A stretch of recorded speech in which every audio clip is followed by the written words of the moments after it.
بسم اللہ الرحمن الرحیم۔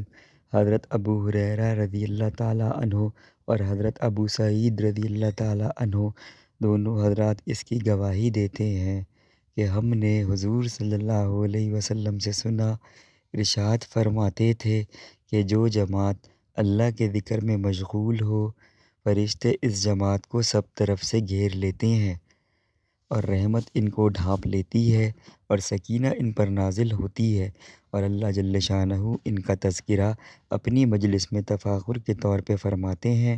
حضرت ابو ذر رضی اللہ تعالیٰ عنہ نبی اکرم صلی اللہ علیہ وسلم کا ارشاد نقل کرتے ہیں کہ میں تجھے اللہ کے تقوی کی وصیت کرتا ہوں کہ تمام چیزوں کی جڑ ہے، اور قرآن شریف کی تلاوت اور اللہ کے ذکر کا اہتمام کر کہ اس سے آسمانوں میں تیرا ذکر ہوگا اور زمین میں نور کا سبب بنے گا۔ اکثر اوقات چپ رہا کر کہ بھلائی بغیر کوئی کلام نہ ہو، یہ بات شیطان کو دور کرتی ہے اور دین کے کاموں میں مددگار ہوتی ہے۔ زیادہ ہنسی سے بھی بچتا رہے کہ اس سے دل مر جاتا ہے اور چہرے کا نور جاتا رہتا ہے۔ جہاد کرتے رہنا کہ میری امت کی فقیری یہی ہے۔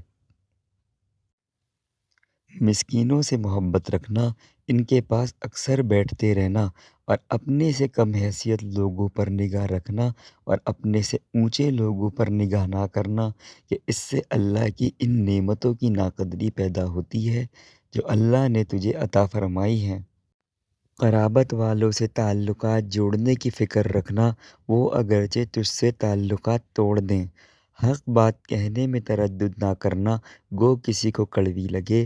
اللہ کے معاملے میں کسی کی ملامت کی پرواہ نہ کرنا، تجھے اپنی عیب بینی دوسروں کے عیوب پر نظر نہ کرنے دے، اور جس عیب میں خود مبتلا ہو اس میں دوسرے پر غصہ نہ کرنا۔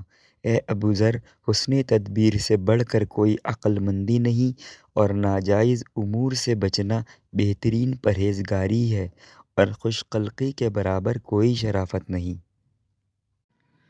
بس میرے محترم دوستو، آپ صلی اللہ علیہ وسلم کے یہ ارشادات ہماری دنیا اور آخرت کو بہتر بنانے کے لیے ہیں۔ اصل چیز ہماری آخرت ہے جو کہ ہمیشہ کی ہے، اور دنیا جو ہے وہ مختصر سی ہے، لیکن آپ صلی اللہ علیہ وسلم کے ان مبارک ارشادات پر عمل کر کے ہماری دنیا اور آخرت دونوں ہی بن جانی ہے۔ ہم نے احادیث سنی، لیکن ہم یہ دیکھیں کہ یہ کتنی ہمارے اندر ہے۔ ان چیزوں کو عمل میں لانے کی مشق کریں، جب یہ زندگی میں آئیں گی تو زندگی میں ایک بہترین بدلاؤ ہم دیکھیں گے۔ خود بھی اس پر عمل کرنا ہے، دوسروں کو بھی اس کی دعوت دینی ہے۔